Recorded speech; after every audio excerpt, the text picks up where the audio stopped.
नमस्ते, मी परचुरे आई. मी आज मटार पुलाव करणार आहे. तर त्याची रेसिपी दाखवते आहे मी तुम्हाला.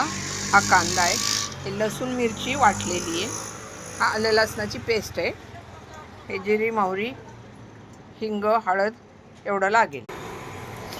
तेल टाकलेलं आहे, तापलेलं आहे तेल. बराच वेळ झालं टाकून, टाईम नको जायला म्हणून. आता मी मोहरी टाकते आहे. मटार पुलावला मोहरी जरा जास्त वापरायची, छान दिसते मटार पुलाववर. जिरी टाकायची आणि आता कांदा टाकायचा.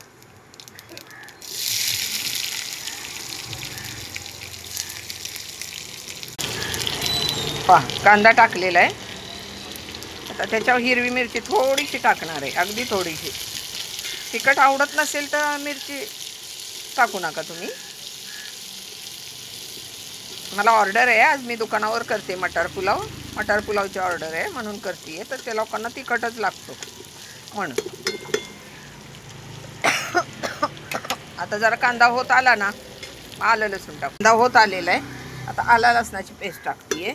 थोडी टाकायची, जास्त नाही टाकायची. हे पहा, एवढीच. आता मी हिंग हळद टाकते आहे. हिंग हळद. आता हिंग हळद झाली टाकून.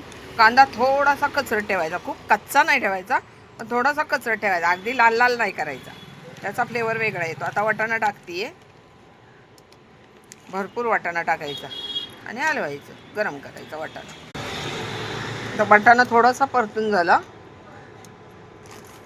वाटाणा परतून घ्यायचा थोडासा. आणि आता मी तांदूळ टाकते आहे. तांदूळ धुवत नाही मी, ओल्या फडक्या कपड्याने छान पुसून घ्यायचा. हां, आणि मग टाकायचा.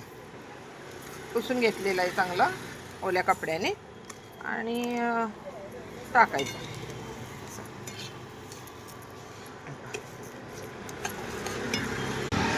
असे चांगले तांदूळ परतून घेतलेले आहेत पहा.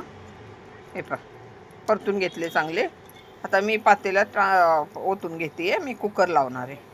आता हे पहा, पातेल्यात काढले आहे. आता गरम पाणी टाकणार आहे आणि झाल्यावर दाखवते तुम्हाला. हां, हे पहा, राईस किती मस्त झाला बघा, मोकळा मोकळा एकदम असा. आता मी गार्निशिंग करणार आहे कोथिंबीर. आता हलवणार आहे आणि डब्यात काढून घेणार. चालेल, मटार पुलावची ऑर्डर होती आज. आवडले असेल रेसिपी तर सबस्क्राईब करा, लाईक करा, सबस्क्राईब करा. सबस्क्राईब केल्याशिवाय मला पुढे कसं जाता येईल. खूप छान छान रेसिपी टाकेन मी, पण सबस्क्राईब करा, लाईक करा.